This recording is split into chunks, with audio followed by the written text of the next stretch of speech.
Panel की तरफ जाएंगे। रहमान साहब आपकी तरफ आऊँगी। जिस तरह जावेद चौधरी साहब से मैंने सवाल किया कौन हुकूमत बनाने की पोजीशन में है, तो उन्होंने कहा कि नून लीग ऑफर करेगी पीपल्स पार्टी को, लेकिन बिलावल भुट्टो जरदारी बारहा कह चुके हैं कि वो किसी सूरत भी नून लीग के साथ हुकूमत बनाने की उसमें नहीं आएंगे। तो आपको लगता है ये ऑफर कबूल करेंगे इस हालात में पीपल्स पार्टी? देखिए, एक तो इस बात का फैसला कि नून लीग के साथ बैठना है या नहीं, इस बात का फैसला आसिफ जरदारी ने करना है, बिलावल भुट्टो ने नहीं करना। और आसिफ जरदारी साहब ने अपने एक इंटरव्यू में कह दिया था, आपको पता है इलेक्शन से पहले उनका वो इंटरव्यू जो है वो आया था।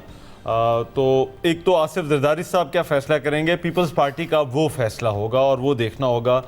वो जिस तरह से जो उनका तर्ज सियासत है, मेरा ख्याल है उसमें ये खारिज अज़ इम्कान आप इसको नहीं कह सकते कि वो नून लीग के साथ जो है बैठे। दूसरी इसमें चीज़ जो अभी ये आप जरदारी साहब का याद होगा, काफ लीग के साथ भी उन्होंने इत्तेहाद बना लिया था। इवन पहले पाकिस्तान मुस्लिम लीग नून के साथ 2008 में, फिर उसको ख़त्म करके काफ लीग के साथ, जिनके साथ कभी बैठ ही नहीं सकते थे वो, और चौधरी साहबान को, जिनके बारे में ये था कि जुल्फ़िकार अली भुट्टो साहब को जिस पेन से फांसी का ऑर्डर जारी किया था जनरल ज़ियाउल हक ने, मोहतरमा के बिल के अंदर था, तो वो खारिज से इम्कान ना समझे जरदारी साहब की तरफ से। यही वजह जरदारी साहब बड़ा सॉफ्ट कॉर्नर उनके हाँ नजर आया हो चुका है ना। वो पहले पीडीएम पीपल्स पार्टी जो थी वो पीडीएम के अंदर नहीं थी, बाहर चली गई थी। लेकिन उसके बाद जब इमरान खान को खिलाफ तहरीक अदम एतमाद का मामला आया तो उस पर वो भरपूर तरीके से मैदान में आए, ना सिर्फ मैदान में आया बल्कि उसके बाद को राजी किया, शहबाज शरीफ को वजीर आज़म बनवाया और फिर जो है वो शामिल भी हुए।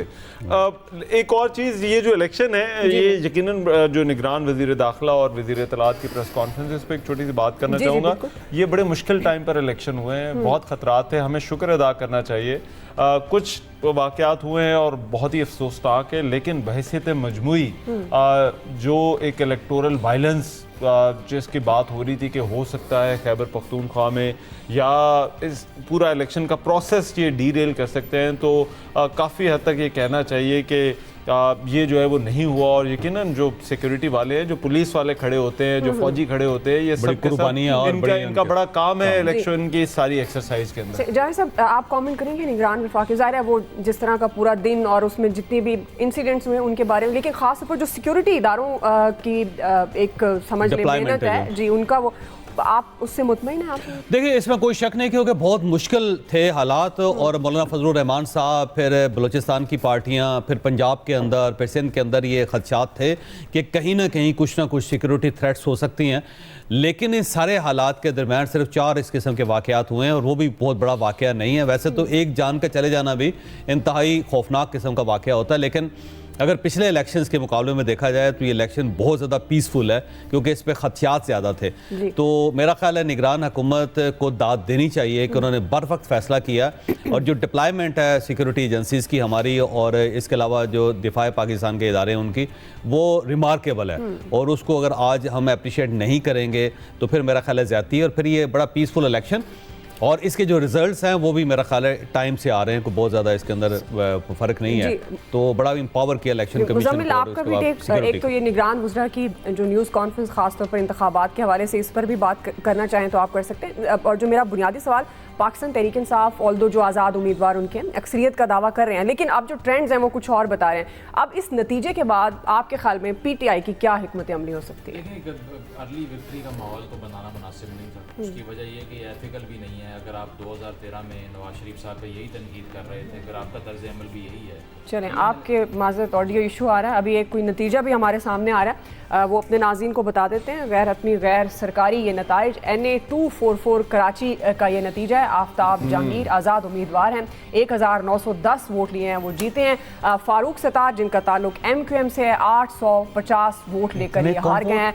NA 244 Karachi west 1। Polling station 1 to 9 total. ये रिजल्ट गैर हतमी लेकिन गैर सरकारी ये नतीजा है। आफ्ताब जहांगीर आज़ाद इसको थोड़ा चेक करवाना चाहिए, इसको चेक करवाना चाहिए। कराची का हल्का है और यहाँ पर ये मुमकिन नहीं है कि 2700-2800 वोट जो है वो यहाँ पर कास्ट हो सकता है, बाइकाट कर गए हो, ये भी हो सकता है। नहीं, टर्नआउट की आप बात कर रहे हैं, बहुत ही कम, मतलब ये चंद पोलिंग स्टेशंस का नतीजा जो है वो हो सकता है, लेकिन किसी पूरे हल्के का ओके। और अगर ये क्या पूरे नतीजा हल्के का है ऐसा तो फिर जो- हैरान कौन है, फिर ये रिकॉर्ड है पाकिस्तान फिर में। तो मेरे ख्याल है 5% से भी कम शायद यहाँ पर जो है वो वोट खासतौर पर फिर कराची दोबारा- में, फिर ये बाकी दोबारा- कराची में तो ये तवक्को नहीं की जा सकती। जी रिकॉर्ड है पाकिस्तान की हिस्ट्री का। आपका इशू सॉल्व हो गया मैं है। ये कह रहा था कि जिस तरह से पाकिस्तान तहरीक इंसाफ ने एक माहौल शुरू में बना लिया, सोशल मीडिया पे परसेप्शन बिल्ड कर लिया, वो गैर मुनासिब इसलिए है कि अगर ये करने से बाद में रिजल्ट्स अगर ऑर्गेनिकली भी चेंज हो जाएं तब भी आप ये इस्टेब्लिश करते हैं कि देखें पहले हम जीत रहे थे, अब कोई और जीत रहा है। तो 5%, 3%, 10% पोल पे ऑफिशियल रिजल्ट्स अगर देखें 1 घंटे पहले तक जो वेबसाइट शो कर रही है इलेक्शन कमीशन की, वो 13 हल्कों का रिजल्ट शो कर रही है सिर्फ, ओनली 13। तो अगर आपने ऑफिशियल पे रिलाई करना है इतनी पहले परसेप्शन बिल्डिंग से, फिर बाद में आप यही इल्ज़ाम लगाएंगे जो अभी लगा रहे हैं। जहाँ तक स्मूथली इलेक्शन रन करने का ताल्लुक है तो वो रिलेटिवली स्मूथ ही थे, क्योंकि वोटर को कोई इतना किसी ने हरासमेंट का निशाना नहीं बनाया, किसी ने कन्फाइन नहीं किया। हाँ, इंटरनेट बंद होने का मसला, वो सारे मसले इलेक्शन कमीशन की दस्तरस से बाहर हैं, उस पर हम कुछ नहीं कह सकते। बट ओवरऑल देखा जाए तो खुशाइन चीज़ ये है कि रिलेटिवली पीसफुल कह सकते हैं इसको, वो भी इस माहौल में जब दहशतगर्दी के वाक़यात बढ़ रहे थे, तो इस पे तारीफ होनी चाहिए। एक बड़ा इंपॉर्टेंट नतीजा जो सियालकोट की बात हो रही थी, उसका फॉर्म 47 जो है वो अब जारी हो गया है। वहाँ से ख्वाजा आसिफ जो है वो इलेक्शन जो है वो जीत गए और रिवर्सल हो गया। रिवर्सल पता नहीं कैसे क्या है, ये क्या हुआ है, लेकिन 1,18,000 ख्वाजा आसिफ के वोट हैं और 1 लाख के करीब जो है वो 1,02,272 वोट जो है वो रिहाना डार साहिबा के हैं और 1,18,566 वोट जो है वो ख्वाजा आसिफ साहब ने। रिहाना डार साहब ने ये फॉर्म 47 जो है वो उसके मुताबिक है। जी जावेद साहब, मेरा ख्याल है रिहाना साहबा ने मुकाबला बहुत ज़बरदस्त किया है कि ये घरेलू खातून थी और कभी उन्होंने इलेक्शन नहीं लड़ा और ना वो बाहर आई, लेकिन जब उस्मान डार साहब की वजह से इशू बना, फिर दूसरे बेटे को गिरफ्तार किया गया तो अल्टीमेटली इन्हें बाहर आना पड़ गया। लेकिन ये बड़ा मर्दाना वार उन्होंने इलेक्शन लड़ा है और ख्वाजा आसिफ साहब को बड़ा टफ टाइम दिया और पहली मरतबा ख्वाजा आसिफ साहब को सियालकोट की गलियों में जाके वोट मांगने पड़े, जबकि ये 90s की दहाई से 1993 का मेरा ख्याल है पहला इन्होंने इलेक्शन लड़ा था। उससे पहले सेनेटर थे और इनके वालिद साहब जो थे वो यहाँ से जीतते होते थे, वो कौमी असम्बली के स्पीकर भी रहे इनके वालिद। तो उसके बाद ख्वाजा आसिफ साहब इतना डीप जाके हल्के में लोगों से मुलाकात करनी, रात को भी दिन के वक्त भी, तो रिहाना डार साहबा की वजह से ख्वाजा आसिफ जो है उन्होंने बड़ी मेहनत की और कल रात तक तो यही महसूस हो रहा था कि लीड कर रही हैं रिहाना और शायद ये ख्वाजा आसिफ साहब को बीट कर दें, लेकिन बहरहाल ख्वाजा आसिफ साहब आखिर में जीत के और ये बड़ी जीत है पाकिस्तान मुस्लिम लीग नून के लिए, क्योंकि इतने बड़ी पर्सनैलिटीज़ का अगर ऑफ हो जाते हैं यहाँ से तो पाकिस्तान मुस्लिम लीग नून को बहुत ज़्यादा नून लीग को कुछ लॉसेज हुए हैं। अब देखिए ये ख्वाजा साद रफ़ीक की जो सीट है, हालांकि इसकी हल्का बंदियाँ जो है वो चेंज थी इस मरतबा, लेकिन लतीफ़ खोसा वहाँ से एक बड़े अच्छे मार्जिन के साथ जो है वो जीते हैं। फिर ये अभी हमारे सामने पार्टी पोजीशन भी है इस वक्त। PMLN 50 सीट्स पर नज़र आ रही है, पाकिस्तान पीपल्स पार्टी 40 पर हमारे सामने है। ये कौमी असम्बली की पार्टी पोजीशन है और इसके बाद जी IPP आप देख सकते हैं 2 पर है। खास पर ये जो आज़ाद है, IPP की आप 3 समझ लें सीटें, जो खुर्रम नवाज, राजा खुर्रम नवाज वाली आज़ाद 74 पे और अदर्स भी 4 पे। रहमान देखिए जो 74 है इसमें ज़ाहिर बात है मेजॉरिटी, बल्कि काफ़ी ज़्यादा जो है वो तादाद जो है वो तहरीक इंसाफ के लोग हैं। इन्होंने इलेक्शन लड़ा है, बैट का सिंबल इनके पास नहीं था, डिफरेंट तरह के इनके पास निशान थे, लेकिन उसके बावजूद इन्होंने 74 सीटें जो है वो निकाल ली हैं, 74 सीट्स।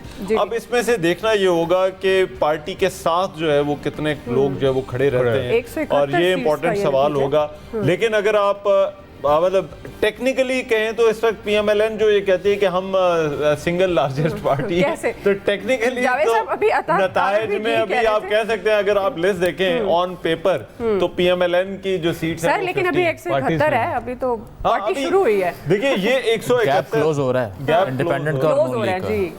और अगर ये कहीं बराबर आ जाता है, देखिए मैंने पहले एक बात की थी कि नून लीग की जो सीट्स हैं आपको उसमें MKM की सीट्स भी गिननी पड़ेंगी, आप उसके अंदर जो है वो IPP की सीट्स भी उसी के अंदर जो है वो आप गिनेंगे, फिर कुछ जो आज़ाद जो इंडिपेंडेंटली आज़ाद हैं, जो तहरीक इंसाफ के हिमायत जो वाकई आज़ाद हैं, वाकई आज़ाद हैं, ठीक है, जिनको आज़ादी, तरफ से आज़ादी जिनकी हासिल अपनी आज़ादी जी। है, मजबूरी में आज़ाद नहीं वो हुए, ठीक। तो वो जो है वो भी नून लीग के जो है वो सीट्स आप उनको कह सकते हैं, वो राब्ते शाब्ते जो है वो शुरू ज्वाइनिंग हो सकती तो है। मेरा ख्याल है नून लीग का जो एज एन अलायंस लड़ने का था, तो वो आपको एक डिफरेंट नंबर जो है वो देगा हुकूमत साजी का। जवेद साहब, अभी 50 नून लीग, क्योंकि वो तो सादा अक्सरियत की बात करें, लेकिन अभी 171 ये नशिस्तें हैं जिनका ये नतीजा है। तो वो जो एक प्रेडिक्शन हो रही थी 80 प्लस, कोई कह रहा था 60 प्लस, ऑल दो नून लीग तो कह रही है ना कि हम 100 प्लस पर जाएंगे, आपको क्या लग रहा है? नून लीग का क्लेम ये है कि 100 क्रॉस करके शायद 112 सीटें, उनका अपना तखमीना ये है। और लेकिन ये जो ट्रेंड है, क्योंकि अब बहुत ज़्यादा मेरा नहीं ख्याल के सीट्स बची हैं, 171 सीट्स का ये है, तो 80 तक जाके ना मेरा ख्याल है 30 से 1 सीटें और इनके साथ ऐड हो जाएंगी। और पाकिस्तान पीपल्स पार्टी अगर 50 तक चली जाती है, क्योंकि उनके मैक्सिमम पाकिस्तान पीपल्स पार्टी के हल्के जो वो क्लियर कवर हो चुके हैं इसमें, तो फिर एक इत्तेहाद जो है 80 ये और उसके बाद ये 50 ये ले लें और उसे 130 लोग हो जाएंगे, और उसके बाद फिर जो मखसूस सीटें हैं वो शामिल करके फिर ये गवर्नमेंट बनाने की पोजीशन में हो जाएंगे।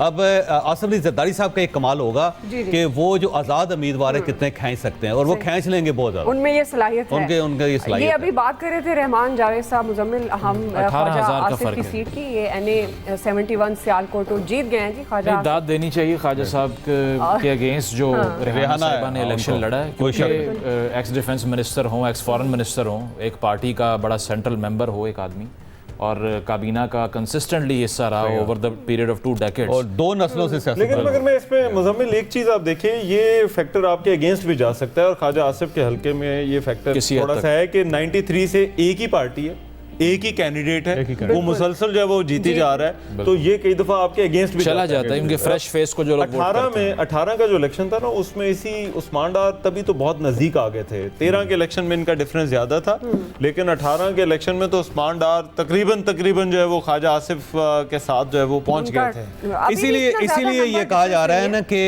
एक पाबंदी होनी चाहिए कि एक शख्स कितनी बार इलेक्शन लड़ सकता है, क्योंकि तमाम पार्टीज के अंदर बहुत सारे ऐसे लोग हैं कि जो अपने हलकों में नहीं जाते, उनको पता है कि जब भी इलेक्शन होगा पार्टी हमें टिकट भी दे देगी और हम जीत भी जाएंगे और उसके बाद हम मिनिस्टर भी बन जाएंगे। तो हर पार्टी के अंदर ऐसे बहुत ज़्यादा लोग हैं जो हलकों के ऊपर तवज्जो नहीं दे रहे। उसकी मेन रीज़न ये है कि उनको इनसिक्योरिटी नहीं है। तो अब ये सोचा जा रहा है और हर जगह पे इसके बारे में जिक्र करना शुरू कर दिया गया है, और फैसल वाड़ा पहले शख्स है जिन्होंने इस बात को, इस पॉइंट को उठाया है। अब हर जगह पे वो पॉइंट कंसीडर किया जा रहा है कि एक आइन के अंदर तब्दीली होनी चाहिए कि कितने इलेक्शन एक बंदा लड़ सकता है, ताकि फ्रेश लोग वहाँ पे आएँ।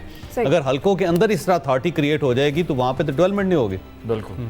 अच्छा जी, एक और जो नतीजा हमारे सामने है, वो अनाउंस करते हैं, फिर मैं आपकी तरफ आती हूँ। ये NA 158 विहाड़ी का ये नतीजा है। आज़ाद कैंडिडेट ताहिर इकबाल जीत जी, गए। ताहिर इकबाल चौधरी विहाड़ी से, तहमीना दौलताना साहिबा, ये बिल्कुल, ये PMLN तहमीना साहिबा लास्ट टाइम तो कंटेस्ट करने भी नहीं आई थी मैदान में, इतना आउट नंबर था असल में। ये हल्का इनका दौलताना साहिबा का वैसे, लेकिन ताहिर इकबाल तो आप साहब समझते हैं ये अपसेट हो सकते हैं इनके लिए? नहीं, बिल्कुल नहीं, क्योंकि पिछले तीनों इलेक्शन ताहिर इकबाल साहब ने जीते हैं यहाँ से, और दौलताना को विहाड़ी सिटी से ऑलमोस्ट निकाल दिया।